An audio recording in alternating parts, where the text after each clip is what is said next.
Bonsoir Monsieur le maire. Bonsoir. Cette soirée organisée par la France Insoumise de la Courneuve sur un sujet qui nous a tenu à cœur, le sujet de la paix et de la politique internationale de la France. Suite au débat de ce soir, même si on n'était pas nombreux, que pensez-vous de cette initiative d'abord? Il y avait quand même une bonne trentaine de participants, ce qui n'est pas si modeste que ça. Moi j'ai senti deux choses. D'une part, une forte préoccupation devant un monde qui paraît de plus en plus incertain, et la recherche face à cette préoccupation de savoir comment agir.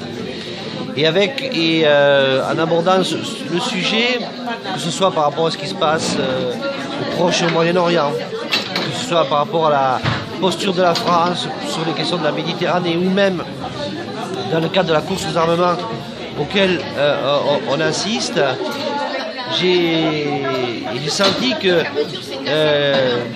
la volonté de la France Insoumise de se positionner très clairement sur cette question-là était perçue comme un vrai soulagement, et peut-être la possibilité d'ouvrir enfin ce débat à grande hauteur dans notre pays, y compris à l'occasion de ces élections présidentielles, pour faire en sorte que cette question-là ne soit pas une question subalterne et que ce ne soit pas les va-t-en-guerre qui ont tendance à vouloir prendre le dessus aujourd'hui. On voit ce qui se passe avec Trump par exemple. Et donc c'est plutôt ce sentiment-là que j'ai ressenti. Donc voilà, une soirée constructive et qui ouvre de beaux horizons. Il y a un point qui est revenu, et moi c'est pour ça que j'ai insisté, je voulais vous poser cette question. Notre ville, la vôtre, la nôtre, toute, c'est une ville-monde.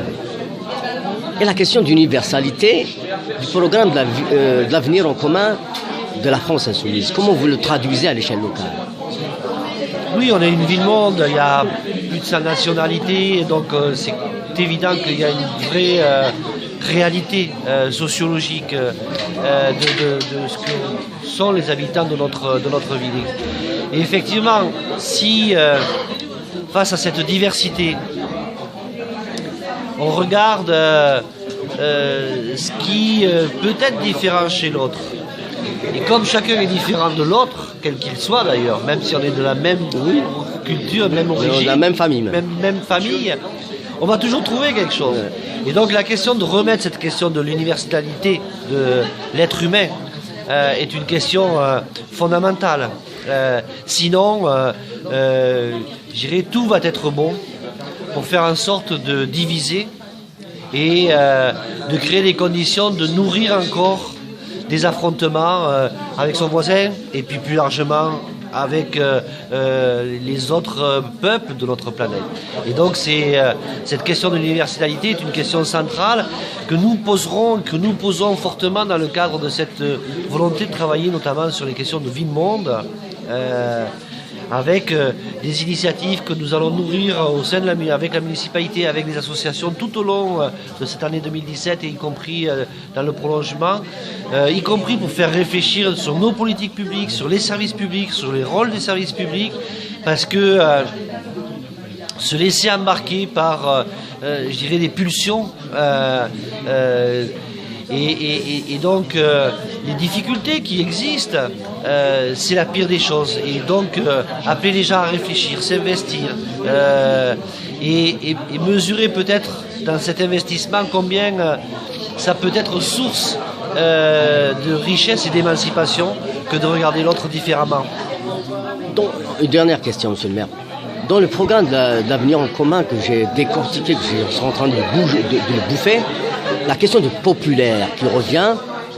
Donc, dans mon intervention tout à l'heure, je parlais de cette culture, de l'éducation nationale. Doit-on remettre la culture, la rendre populaire, ou la laisser aux institutions?